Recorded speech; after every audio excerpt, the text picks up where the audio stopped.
नमस्कार. लक्षवेधीमध्ये आपल्या सगळ्यांचं स्वागत. मी प्रसाद काथे.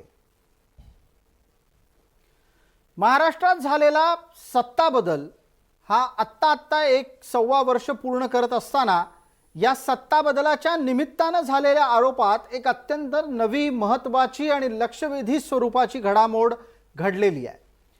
ज्यांनी ज्यांनी शिवसेनेमध्ये वेगळी भूमिका घेतली त्या सगळ्यांना अपात्र करा अशी मागणी उद्धव गटाच्याकडून करण्यात आली आणि हे प्रकरण सर्वोच्च न्यायालयात खेटा घालून अखेरीस महाराष्ट्राच्या विधिमंडळात पोहोचलं. तिथे अध्यक्ष विधानसभेचे नार्वेकर यांच्या समोर सुनावणी चालू आहे. त्या सुनावणीमध्ये सुनील प्रभू हे उद्धव गटाच्याकडून नेमले गेलेले प्रतोद आहेत, त्यांची उलट तपासणी झाली आणि त्या उलट तपासणीमध्ये कानांवर विश्वास बसणार नाही, पण अखेरीस सुनील प्रभू यांनी कबुली दिली की जे दबावाचे आर्थिक देवाणघेवाणीच्या माध्यमातून वेगळी भूमिका घेतल्या गेल्याचे आरोप होते त्याच्या संदर्भात सुनील प्रभूंकडे कुठलेही पुरावे नाहीत. गंमत अशी की सुनील प्रभू यांनी ही भूमिका घेऊन एक प्रकारे त्यांचं नेतृत्व असलेल्या उद्धव आणि आदित्य या दोघांनाही तोंडघाशी पाडलेलं आहे. कारण या संपूर्ण प्रकरणामध्ये 50 खोके एकदम ओके ही घोषणा महाराष्ट्रभर देत आदित्य ठाकरे फिरत होते. उद्धव ठाकरेंच्या तोंडून सुद्धा ही घोषणा येता येता राहायची, पण एकूणात अख्खा उद्धव गट ज्या वेळेला 50 खोकीची घोषणा देत होता ती घोषणा ऐकीव माहितीवर होती असं सुनील प्रभू यांनी नार्वेकरांच्या न्यायालयात शपथपत्राच्या चर्चेदरम्यान उलट तपासणीत मान्य केलेलं आहे. हा सगळा प्रकार म्हणजे थोडक्यात प्रतिमा मलिन करण्याचा तर होताच, पण त्याचबरोबर कुठलीही राजकीय भूमिका जी शिंदे समर्थकांनी घेतली ती आर्थिक मुद्द्यांवर नव्हती, ती त्यांच्या वैचारिक आणि राजकीय पक्षाच्या भूमिकेच्या संदर्भातली होती. हे सुद्धा या निमित्तानं न कळत सुनील प्रभूंनी मान्य केलंय, अधोरेखित केलंय. उद्धव ठाकरे चुकीच्या वळणावर चालले होते, ती भूमिका पटली नाही म्हणून पक्षांतर्गत वेगळा विचार झाला, हे सुद्धा सुनील प्रभूंनी अधोरेखित केलेलं आहे. आजची चर्चा ही त्याच निमित्तानं आहे. चर्चेचं शीर्षक आहे 50 खोक्यांचे आरोप बिनबुडाचे ठरलेले आहेत. आपल्या सोबत या चर्चेमध्ये कोण मान्यवर आहेत त्यांचा मी आपल्याला पटकन परिचय करून देतोच, पण तत्पूर्वी नार्वेकरांच्या समोर सुनावणीमध्ये जे झालं ते आपल्याला पाहणं गरजेचं आहे, कारण तो चर्चेतला एक अत्यंत महत्त्वाचा तपशील आहे. पटकन आपण पाहूयात काय घडलं होतं. सुनील प्रभूंना प्रश्न विचारला गेला की त्यांनी आरोप कशाच्या आधारे केलेत. महेश जेठमलानी हे शिंदेचे वकील आहेत, त्यांनी हा प्रश्न विचारला. त्यावर सुनील प्रभूंचं उत्तर होतं की मवियाच्या सरकारमध्ये त्यांच्या सोबत असलेले मंत्री सुरत मार्गे गुवाहाटीला निघून गेले आणि ते एका दबावातून गेलेले आहेत. त्यावर महेश जेठमलानींनी विचारलं की ते गुवाहाटीला गेलेले लोक हे कशा पद्धतीनं गेले, का गेले, याबाबत तुमचा दावा काय आहे. सुनील प्रभूंनी उत्तर देताना म्हटलं की मतदारसंघात सुरू असलेल्या चर्चेच्या आधारे ते बोलले. सुनील प्रभूंनी यासाठी कोणतेही पुरावे दिले नव्हते. दाव्याबाबत तुमच्याकडे ठोस पुरावा आहे का असं सुद्धा जेठमलानींनी सुनील प्रभू यांना विचारलं. तेव्हा ते म्हणाले की ते खोटं बोलत नाहीत, पण पक्षाचे आमदार पळवण्याची चर्चा माध्यमांमध्ये होती, त्याचा आधार त्यांनी आरोप करताना घेतला. महेश जेठमलानींनी यावर केलेली टिप्पणी अत्यंत महत्त्वाची आहे. ते म्हणतात की जे दावे अपात्रता याचिकेमध्ये प्रभूंनी केलेले आहेत ते दावे सुनील प्रभूंनी शपथपत्रात केलेले नाहीत, कारण तुमचा दावा खोटा. चर्चेसाठी आपण आपल्या सोबतच्या मान्यवरांकडे येतोय. आपल्या सोबत शिवसेनेच्या प्रवक्त्या ज्योती वाघमारे आहेत. आपल्या सोबत उद्धव गटाच्याकडून प्रवक्ता प्रतिनिधी या नात्यानं सुनील मोदी आहेत. राजकीय विश्लेषक जयंत माइंडकर आहेत. माझा पहिला मुद्दा पटकन ज्योतिताई आपल्यासाठी आहे. डॉक्टर ज्योती वाघमारे, आपण या चर्चेत आहात. आतापर्यंतची चर्चा आपल्या कानावर आली असेल, माझा आवाज पण आपल्यापर्यंत नीट येतोय अशी अपेक्षा आहे. जे कोणी आतापर्यंत 50 खोके एकदम ओकेचा आरोप लावत होते ते सगळेजण तोंडघाशी पडलेले आहेत का? अगदी बरोबर आहे. कारण मुळात मला खरं तर माध्यमांच्या मधून जे काही उलट तपासणीच्या बातम्या माझ्यापर्यंत आल्या ते बघून मला हसावं का रडावं हे कळत नाहीये. आणि मला आपल्या माध्यमातून प्रतोद असणाऱ्या सुनीलजी प्रभूंना प्रश्न विचारायचा आहे की आपला गजनीक झालाय का, आपला शॉर्ट टर्म मेमरी लॉस झालाय का, कारण वकिलांनी विचारलेले अत्यंत महत्वाचे प्रश्न की मग आपण जी प्रचार पत्रकं वाटली त्याच्यामध्ये पंतप्रधानांचा आणि गृहमंत्र्यांचा फोटो होता का, किंवा आपल्याकडे कोणते पुरावे आहेत का, लेखी स्वरूपात सूचना दिली होती का, अशा वेगवेगळ्या प्रश्नांना त्यांची उत्तरं फक्त मला आठवत नाही आणि त्या रेकॉर्डवर आहे अशाच पद्धतीची उत्तरं त्यांनी दिलेली आहेत. आणि त्याचबरोबर ज्या पद्धतीनं आम्हाला बदनाम करण्यात आलं खोके सरकार म्हणून, आज त्यांच्या स्वतःच्या तोंडाने त्यांनी उत्तर दिलेलं आहे. कारण सत्य लपत नसतं, कारण कोणत्याही प्रकारे पुरावा नसताना त्यांनी जाणीवपूर्वक बदनाम करण्याचा प्रयत्न केला. मुख्यमंत्री सन्माननीय एकनाथजी शिंदे साहेबांनी वारंवार सांगितलेलं आहे की आम्हाला प्रॉपर्टीमध्ये इंटरेस्ट नाही, आम्ही बाळासाहेबांच्या विचारांचे वारसदार आहोत. आणि त्यामुळेच आपण पाहिलेलं असेल की एका बाजूला जे लोक आम्हाला 50 खोके म्हणून बदनाम करत होते, त्याच लोकांनी निवडणूक आयोगाने पक्ष आणि चिन्ह आम्हाला दिलेलं असताना सुद्धा पक्षाकडे असलेल्या 50 कोटींच्या ठेवींवरती त्यांनी हक्क सांगितला आणि मुख्यमंत्री एकनाथ शिंदे साहेबांनी क्षणाचाही विलंब न करता ते 50 खोके त्यांना देऊन टाकले. आणि आज सुद्धा स्पष्ट झालेलं आहे की विचारांचे वारसदार हे सन्माननीय मुख्यमंत्री एकनाथजी शिंदे साहेब आहेत, आम्ही आहोत. आणि हे लोक हे तद्दन कांगावा करत आहेत आणि यांच्याकडे कोणतेच पुरावे नाही. ज्योतिताई, आपली भूमिका पोहोचली. या चर्चेच्या निमित्तानं आपल्याला सुनील मोदी यांच्यापर्यंत जायचंय. सुनील मोदी आपल्याकडे उत्तरासाठी येण्यापूर्वी यातला एक राजकीय विश्लेषणाचा भाग आहे, त्या निमित्तानं पटकन जयंत माइंडकरांना बोलतं करतो आणि मग दोन्ही मुद्द्यांवर आपल्याला बोलण्यासाठी मी टप्प्याटप्प्यानं वेळ उपलब्ध करून देतो. मला पटकन जयंत माइंडकर आपण सांगा, शिवसेनेच्या खात्यात असलेले 50 कोटी मागणारे ठाकरे हे 50 खोके एकदम ओके अशा स्वरूपाचे आरोप करतात आणि ज्या वेळेला आरोपाची जबाबदारी घ्यायची वेळ येते तेव्हा मात्र त्यांचे शिलेदार हात झटकतात. काय म्हणायचं याला जयंतराव? संपूर्ण देशात जवळपास 200 ते 300 आमदार खासदार हे अशा प्रकारे यांच्यावर खरेदी केल्याचा आरोप अरविंद केजरीवाल मध्य प्रदेश, महाराष्ट्र, कर्नाटका या सर्व ठिकाणी झालेला आहे. आणि सर्वात शेवटची जी काही मला वाटतं एक दीड वर्षांपूर्वी एका प्रेस कॉन्फरन्समध्ये जो आरोप अरविंद केजरीवालांनी केला होता की केवळ या आमदार खरेदी करता, खासदार खरेदी करता काही हजार कोटी रुपये वापरले गेलेले आहेत. आता महेश जेठमलानी यांनी जे काही आर्ग्युमेंट केलेलं आहे किंवा आता ज्या काही शिवसेनेच्या प्रवक्त्या बोलून गेल्याचं एक साधं उत्तर असं आहे की हे जेव्हा आर्थिक आरोप आज समजा शिवसेना उद्धव ठाकरे गट हे दुसऱ्यावर करत आहे, कदाचित परिस्थिती वेगळी असेल, त्यांच्याकडून यांच्यावर केला गेलेला असेल. आर्थिक आरोप जेव्हा होतात तेव्हा ज्या पुराव्यांची अपेक्षा विधिज्ञ महेश जेठमलानी करत आहे ते पुरावे कधीच योग्य प्रकारे दिले जात नाहीत. जसे आपल्याला डॉक्युमेंटरी हवे असतात काळ्या पांढऱ्या स्वरूपात कागदावर लिहिलेले, हे आपल्याला कधीही दिले जात नाहीत किंवा कधी दिले जात नाही म्हणण्यापेक्षा मिळत नाहीत. ते आपल्याला सिद्ध करावे लागतात. आता सिद्धतेचा जर का प्रश्न असेल तर विधान भवनातून टप्प्याटप्प्याने 40 ते 50 आमदार सुरत, गुवाहाटी आणि तिथून ते डोंगर, काय ते डोंगर वगैरे कविता म्हणत पुन्हा विधान भवनात, आणि तिथे मंगल प्रभात लोढा आणि मोहित कंबोज यांचा सुरत मधला वास्तव्य याचा जर का विचार केला तर किमान याचा तरी खर्च किती झाला हा हिशोब केला तर त्याच्यामध्ये खोके होते की नाही हे आपण पुढच्या सिद्धतेचा भाग येईल. ठीक आहे, पण किमान याच्यावरचा खुलासा ज्योतिजी करतीलच. पण पटकन आपण आपल्या सोबत असलेल्या सुनील मोदी यांच्यापर्यंत पोहोचू. सुनील मोदी, जे आरोप झाले त्याचे पुरावे का देऊ शकत नाही आहात? नमस्कार. खरं म्हणजे दोन मुद्दे स्पष्ट आहेत. राजकारणामधला जो आर्थिक भ्रष्टाचार आहे, जो विशेषतः सत्ता मिळवण्यासाठी केला जातो, तो आर्थिक भ्रष्टाचार पेपरवर सिद्ध आजपर्यंत झालेला नाही किंवा तो सिद्ध करण्याची यंत्रणा या भारतीय लोकशाही व भारतीय लोकशाही मधल्या कायद्याच्या प्रणालीमध्ये नाहीये. आणि याचाच फायदा सर्वच राजकीय पक्ष वेळोवेळी पैशाचा आधार घेऊन पक्ष फोडताना दिसलेले आहे.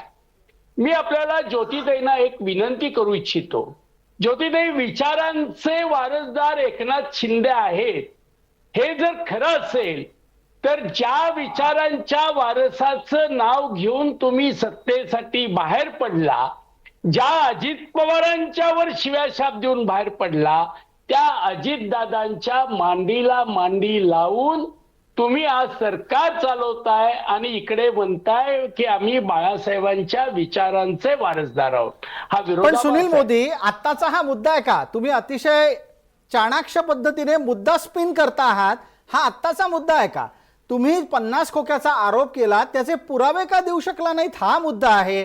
आणि आर्थिक व्यवहारांचे जर पुरावे देता येत नसतील, ते कायदेशीर दृष्ट्या तुम्हाला सिद्ध करता येत नसतील, तर असे आरोप करायचे कशासाठी? सुनीलजी, मी जबाबदारीनं एक इथं स्टेटमेंट करू इच्छितो. जबाबदारीनं मी स्वतः त्याच्यामध्ये मी काही प्रमाणामध्ये माहितीच्या अधिकारामध्ये माहिती काढून या 50 आमदारांच्या गेल्या 2 वर्षातल्या आर्थिक स्थितीचा आढावा घेतोय. मी आपल्याला जबाबदारीने सांगतो की येत्या 6 महिन्यात मी 10 ते 12 आमदार आणि 3 ते 4 खासदार यांच्या विरुद्ध ईडी आणि ईडी काही कारवाई करणार नाही, पण मी हायकोर्टामध्ये जाणार आहे आणि यांची आर्थिक उत्पन्न त्यांच्या नातेवाईकांचं एवढं वाढलं कसं याच्या बाबतीमध्ये माझं रीट तयार व्हायला लागलेलं आहे. मी बरीचशी माहिती काढलेली आहे. मी विशेषतः पश्चिम महाराष्ट्रातले खासदार आणि आमदार यांची माहिती गोळा करतोय आणि मी ती माहितीच्या अधिकारात सुद्धा ईडीकडे दिले. त्यांनी मला योग्य उत्तरं दिलेली नाहीत, त्याचे पुरावे आहेत. आणि मी तुम्हाला सांगतो की ऑन रेकॉर्ड असे पुरावे आणता येत नाही, पण वेगळ्या पद्धतीनं पुरावे या येत्या महाराष्ट्रामध्ये 2 वर्षात 3 वर्षात निश्चित येतील आणि त्याचा या मुद्द्याला पुढे नेऊया, कारण हा एक अत्यंत वेगळ्या स्तरावरच्या लढाईचा सुद्धा मुद्दा आहे आणि तो कायदेशीर पातळीचा आहे. डॉक्टर ज्योती वाघमारे, आपल्यापर्यंत मुद्दा पोहोचला असेल की ज्यांनी ज्यांनी वेगळी भूमिका घेतली, ज्यांनी उद्धव ठाकरेंच्या मुद्द्यापासून फारकत घेतली, त्यांचे आर्थिक व्यवहार आता तपासले जातात आणि गेल्या 2 वर्षातले त्यांचे आर्थिक व्यवहार तपासून त्यातून त्यांना काय संपत्तीचा लाभ झाला हे आता जनतेसमोर आणण्याचा प्रयत्न आहे. आणि या सगळ्याचा संदर्भ हा शिंदे यांच्या बंडाशी लावला जाणार आहे. आपलं उत्तर?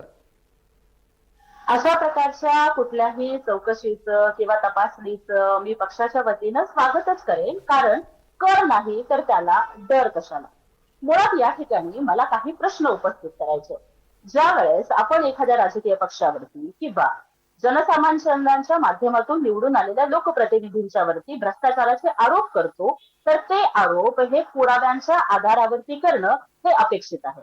नसता तर ते फक्त सनसनाटी निर्माण करण्यासाठी, लक्ष वेधून घेण्यासाठी किंवा सहानुभूतीचं राजकारण करण्यासाठी आपण केलं होतं असं आम्ही समजायचं का? खरं तर मागील 1.25 वर्षाच्या पासून ज्या लोकांनी आम्हाला खोके सरकार म्हणून बदनाम केलं, अत्यंत जबाबदारीनं विधान करतेय की जे लोक ज्योतिताई, माझा एकच मुद्दा आहे. ज्योतिताईंना 1 मिनिट मला फक्त देशामध्ये लोकशाही आहे त्या पद्धतीनं आपण बोलत असताना मी अत्यंत शांततेनं ऐकून घेतलं. त्या पद्धतीने आठवण करून द्यायची आहे म्हणून मी आपल्या विरोधातला जरी विचार असला तरी सुद्धा तो ऐकून घेणं आणि त्याच्यानंतर प्रतिवाद करणं, मला वाटतं हे सौजन्याचं लक्षण आहे. दादा, आपण जेव्हा बोलत होता तेव्हा मी अजिबात मध्ये आले नाही. त्यामुळे भारताच्या संविधानानं मला जो अधिकार दिलेला आहे, माझं मत मला मांडू द्या. तुम्हाला पटलं नाही तर तुम्ही खुशाल ते मत फोडून टाकण्याचा अधिकार तुम्हालाही आहे आणि चॅनेल आपल्याला तो वेळ उपलब्ध करून देईल. जे लोक आम्हाला मागील 1.25 वर्षापासून खोके सरकार म्हणून बदनाम करत आहेत, अत्यंत जबाबदारीने विधान करते की त्यांचं सरकार हे धोके सरकार होतं, कारण हिंदुत्वाच्या विचाराला, बाळासाहेबांच्या विचाराला धोका देऊन त्यांनी आपलं सरकार आणलेलं होतं. या माध्यमातून मला प्रश्न उपस्थित करायचा आहे की जे लोक 50 खोक्यांचे आरोप आमच्यावरती करत होते त्यांच्याकडे जर एकही पुरावा नसेल तर मग ते जाहीरपणानं आमची माफी मागणार का? जे लोक आमच्यावरती 50 खोक्यांचे आरोप करत होते त्यांनी आम्हाला सांगावं की सचिन वाझेला 100 कोटीच्या वसुलींचं टार्गेट हे कोणी दिलं होतं. त्यांनी आम्हाला सांगावं की सतरक्षणाय खलनिग्रहणाय अशी प्रतिमा असलेल्या पोलीस दलाच्या मध्ये सचिन वाझेला घेण्याचा हट्ट कुणाला होता? उद्योगपतींच्या इमारतीच्या खाली जिलेटिनच्या कांड्या त्या कोणी पेरलेल्या होत्या? एका बाजूला खोक्यांच्यासाठी भांडणारे हे लोक आणि दुसऱ्या बाजूला आपण बघतोय की मागील 2.5 वर्षाच्या काळामध्ये मुख्यमंत्री सहायता निधीमधून फक्त 2.5 कोटींचा निधी देण्यात आलेला होता. पण जर आम्ही खोक्यांसाठी भांडलो असतो तर मागील 1.25 वर्षाच्या काळामध्ये 125 कोटीपेक्षा जास्त मदत ही महाराष्ट्रातल्या जनसामान्यांपर्यंत आम्ही पोहोचवलेली आहे. त्यामुळे मी पुन्हा या ठिकाणी सांगते की आम्ही विचारांचा वारसदार आहोत, आम्ही प्रॉपर्टीसाठी भांडलो. आपण हा दावा परत एकदा केलात की तुम्ही विचारांच्या साठी मुद्दे मांडत होतात, विचारांच्या साठी भूमिका घेतलीत, पैशासाठी घेतली नाही. मला या निमित्ताने एक विश्लेषण म्हणून जयंतरावांचं मत लागेल. आणि जयंतराव, देशभरामध्ये पक्ष फुटणं, पक्षात वेगळी भूमिका मांडणं, पक्षापासून वेगळं होणं हे काही आजचं नाही, हे अनेक वर्षांपासून चालत आलेलं आहे. पण ज्या वेळेला जो कोणी वेगळा होतो त्याला आर्थिक देवाणघेवाणीच्या साठी वेगळा झाला असं सांगून बदनाम करणं अत्यंत सोपं असतं, म्हणून तसं घेतलं जातं. नाही, ते तसं असतं म्हणूनच केलं जातं आणि याच्यामध्ये सगळे पक्ष इन्व्हॉल्व आहेत. अगदी याच्यामध्ये कोणीही स्वतःला धुतल्या तांदळासारखा म्हणू शकत नाही. अगदी आयाराम गयाराम हे जे काही जेव्हा एखादा आमदार आणि खासदार जाऊ शकायचा, त्याच्यानंतर राजीव गांधींनी त्याच्यावर बंदी घालण्याचा प्रयत्न केला, त्याला 1/3चं एक लेबल आणलं, त्याच्यानंतर ते अटल बिहारी वाजपेयींनी 2/3 केलं. त्याच्यानंतरही अगदी काँग्रेसच्या काळात नारायण राणे शिवसेनेत त्यांनी राजीनामा दिला, पुन्हा निवडणूक लढवली, पुन्हा निवडून आले. हा प्रकार काय आहे?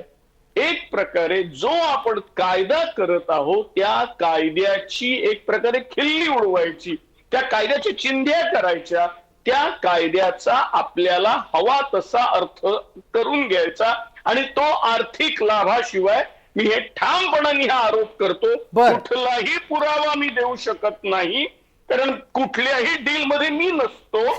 पण मग याच्यात हस्तक्षेप करून मी एवढंच म्हणेन की आपण जर समजा दावा करत असू तर तुमचं एक वेळ ठीक आहे, तुम्ही विश्लेषण करण्याच्या निमित्तानं तो करता आहात, पण राजकारणी मंडळींनी दावा करताना त्याचे पुरावे बाळगायला हवेत. मला पटकन सुनील मोदी यांच्यापर्यंत पोहोचायचं आहे. सुनील मोदी, ज्या वेळेला डॉक्टर ज्योती वाघमारे आणि त्यांचा संपूर्ण समूह, अर्थात त्यांची शिवसेना म्हणते की राजकीय वारसदार असलेली लोक आहेत, ती बाळासाहेबांचा राजकीय विचार ते पुढे नेत आहेत, तुम्हाला असं एका क्षणासाठी सुद्धा वाटत नाही की जी भूमिका एकनाथ शिंदे यांनी घेतली आहे ती भूमिका ही उद्धव ठाकरेंनी राजकीय विचारांशी घेतलेल्या फारकतीमुळे आहे, ती आर्थिक मुद्द्यांवर नाही, असं एका क्षणासाठी कधीच वाटलं नाही? कधीच नाही. एक मला दोन मुद्दे मांडायचे आहेत. एक मुद्दा मांडायचा आहे की भ्रष्टाचार हा जो असतो, पैशातला देवाणघेवाण, हा ऑन पेपर कधी दिसत नाही पण ऑन रेकॉर्ड दिसतो. ऑन पेपर दिसत नाही पण ऑन रेकॉर्ड दिसतो. मी उदाहरण देतो. भारतीय जनता पार्टीच्या अनेक लोकांनी विधिमंडळात आणि विधिमंडळाच्या बाहेर अनेक लोकांचे, प्रताप सरनाईक असतील, भावना गवळी असतील, अजित पवार साहेब असतील, आणखीन अनेक लोकांचे भ्रष्टाचार आहेत अशा प्रकारचा कांगावा केला, प्रेस कॉन्फरन्स घेतली, तक्रारी केल्या, नाना तऱ्हा केल्या आणि त्या लोकांना बीजेपीनं पोटात घेतल्यानंतर त्यांच्या विरुद्ध काही केलं नाही. हाच आर्थिक भ्रष्टाचार आहे. बरं, आता याचा तपशील फक्त पुरवतो, चर्चेला आपल्याला वेगात पुढे न्यायचं आहे, डॉक्टर ज्योती वाघमारेंपर्यंत जायचंय. एक तपशील फक्त नोंदवतो आहे, तो असा आहे की ज्यांच्या विरोधातल्या आर्थिक चौकशा सुरू आहेत त्या चौकशांच्या संदर्भात अद्याप तरी कुठली घोषणा माझ्या कानावर आलेली नाही की त्यांच्या चौकशा बंद झालेल्या आहेत. ज्योती वाघमारे, मुद्दा इथे आता आणखीन नवा आहे आणि पुढचा मुद्दा घेऊन आपल्यापर्यंत येतो. सुनील मोदीजी, मी देतो आपल्याला संधी, परत देईनच. डॉक्टर वाघमारे आता बोलणार आहेत. डॉक्टर वाघमारे, मला सांगा, या आर्थिक व्यवहारांच्या निमित्तानं जेव्हा बदनामीचं सत्र सुरू झालेलं होतं त्यावेळेला ती बदनामी ही दीर्घकालिक तुम्हाला छळेल याचा अंदाज आला होता का, आणि त्याच्यासाठी तुमचं उत्तर काय आहे? सत्याच्या मार्गावरती चालताना पायाला काटे जरी बोचले तरी सुद्धा ती वेदना सहन करून चालावंच लागतं. अनेक आरोप झाले, पण या वेळेला मला इथं ठणकावून आणि ठामपणानं सांगायचं आहे की जर आम्ही विरोधात असलो असतो आणि सत्तेच्या आमिषानं जर आम्ही बंड केलं असतं तर खुशाल आरोप करावे.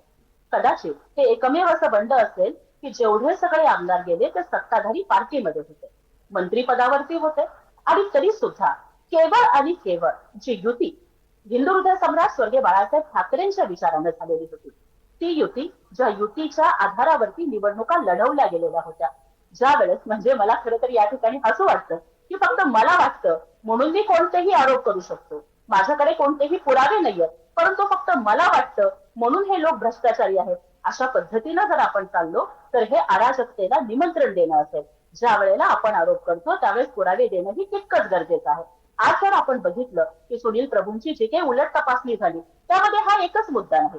ज्यावेळेस त्यांना विचारण्यात आलं की शिवसेना आमदारांना नेण्यात आलं किंवा गैरमार्गाने नेण्यात आलं हे आपल्याला कसं समजलं, तर ते म्हणतात की चर्चेतून समजलं. ज्या वेळेला त्यांना विचारलं की जर व्हीप हा 20 जूनचा आहे तर त्याच्यावरती 21 जूनची तारीख कशी काय, तर तेव्हा म्हणतात की त्यावेळेस दिवस उलटलेला होता म्हणून मी 21 जूनची तारीख टाकली. किंवा जेव्हा त्यांना विचारलं जातं की तुमच्याकडे पुरावे कोणते आहेत, किंवा जेव्हा तुम्ही प्रचार केला तेव्हा पंतप्रधान नरेंद्र मोदीजी आणि गृहमंत्री अमित शहाजी यांचे प्रचार पत्रकांवरती फोटो होते का, किंवा जी ज्योती वाघमारे आपला इंटरनेट सरकारने याच्यावरती मतं मागितली होती का, या सगळ्या प्रश्नांचं उत्तर सुनील प्रभू हे एकाच वाक्यामध्ये देत आहेत की मला माहित नाही, ते ऑन रेकॉर्ड आहे. याचा अर्थ आम्ही काय समजायचा की सुनील प्रभूंचा गजनी झालाय का, त्यांचा शॉर्ट टर्म मेमरी लॉस झालेला आहे का, आणि जर हे असं असेल तर मला वाटतं की आधी त्यांना एखाद्या चांगल्या डॉक्टरकडे नेण्यात यावं. आणि मी पुन्हा या ठिकाणी ठणकावून सांगते की जे काही घडलं ती क्रांती होती, तो उद्रेक होता, जनतेची कामं होत नव्हती, जनसामान्यापर्यंत निधी पोहोचला जात नव्हता. राज्याचे प्रमुख हे एका आयव्हरी टॉवर मध्ये बसून स्वतःच्याच विश्वामध्ये फेसबुक लाईव्ह वरून सरकार चालवत होते. ते सगळं कुठेतरी थांबावं म्हणून घडलेली ती क्रांती होती. तुम्ही त्याला क्रांती असंही म्हणता आहात. मला पटकन या चर्चेच्या निमित्तानं शेवटच्या टप्प्यात सुनील मोदी आपल्याला प्रश्न विचारायचा आहे. आणि सुनील मोदी, आपण वारंवार हे सांगू पाहत आहात की आर्थिक भ्रष्टाचाराचे राजकारणातले पुरावे नसतात, मात्र तो कागदावर दिसत नसला तरी प्रत्यक्षात अनुभवता येत असतो. या आर्थिक भ्रष्टाचाराच्या निमित्तानं जो निकष तुम्ही आता शिंदे आणि त्यांच्या समर्थकांना लावत आहात तेच निकष मग जी माणसं इतर पक्षातून शिवसेनेत आली, उद्धव ठाकरेंच्या समर्थनात आली, त्या सगळ्यांना का नाही लावायचे? ती माणसं पैशासाठी आली असं का म्हणायचं नाही? याचं दोन कारण आहेत. आता जी लोक आमच्याकडे आलेली आहेत ती सत्ता नसताना आलेली आहेत. मी फक्त दोन मुद्दे मला ज्योतिताईंना प्रामाणिकपणे सांगायचे आहेत की नरेंद्र मोदी आणि अमित शहाचे फोटो लावून शिवसेना लढली, त्याचबरोबर बाळासाहेब ठाकरेंचे सुद्धा फोटो लावून आम्ही लढलो. बाळासाहेब ठाकरेंचे हाताला हात धरून भारतीय जनता पार्टी महाराष्ट्रात वाढली. ज्योतिताई, मी लहानपणापासून या पक्षामध्ये आहे. मी आपल्याला सांगू इच्छितो की अनेक शिवसेनेतले आत्ताचे जे 10-20 लोक आहेत जे आता तुमच्याबरोबर आले ते का गेले याचं उत्तर तुम्ही देत नाहीये. प्रताप सरनाईक का गेले, भावना गवळी का गेल्या त्याचं उत्तर तुम्ही देत नाहीये. किरीट सोमेने अनेकांना जे आरोप केले ते का गेले त्याचं उत्तर देत नाही. हा रेकॉर्डवरचा भ्रष्टाचार आहे. ठीक आहे, याच्यावर 30 सेकंदात पटकन उत्तर घेऊया. ज्योती वाघमारेंचं 30 सेकंदात. ज्योतिजी, वेळेची मर्यादा आहे. वारंवार यांना जे वाटतं की लोक गेले तर ते आर्थिक आमिषानेच गेले, मला वाटतं हा पिंडी तो ब्रह्मांडी हा प्रकार आहे का? माणसं ही पैशांनी खरेदी केली जाऊ शकत नसतात. ज्यांना विचारांचा वारसा असतो ती माणसं तत्वांनी चालत असतात. तुम्हाला एवढंच उत्तर देईल कि सफर में अगर मुश्किलें आए तो हिम्मत और बढ़ती है, कोई अगर रास्ता रोके तो जुर्रत और बढ़ती है, बिकने पे आ जाओ तो घट जाते हैं दाम अक्सर, ना बिकने का इरादा हो तो कीमत और बढ़ती है. काही माणसं अशी असतात जी तत्वाने चालत असतात. त्यामुळे मुद्दा आणि अत्यंत जबाबदारीने विधान करते की आर्थिक आमिषानं जर बंद झालं असतं तर कदाचित आम्ही विरोधी पक्षात असताना बंद केलं असतं तर गोष्ट वेगळी होती. सत्तेवर असताना, सत्तेच्या खुर्चीवरती असताना सुद्धा बाळासाहेबांच्या विचारांच्या विरोधी वर्तन करणाऱ्या लोकांच्या सोबत आम्हाला बसावं लागतंय, याचा कुठेतरी त्रास होत होता. आता अजित पवारांच्यावर बसताय तो काय? आता अजित पवारांच्यावर बसताय तो काय? बाळासाहेब ठाकरेंच्या योजनेत माणूस आहे का? बाळासाहेब ठाकरेंनी निर्माण केलेला अजित पवारांचा गट आहे. ठीक आहे, मला वेळ मर्यादेची आठवण देत चर्चेमध्ये हस्तक्षेप करावा लागतोय. आपण सर्व मान्यवर या चर्चेत सहभागी झालात त्याबद्दल आपले मनपूर्वक आभार. लक्षवेधीच्या या चर्चेत तुर्तास इतकंच. सर्व प्रेक्षकांना जय महाराष्ट्र.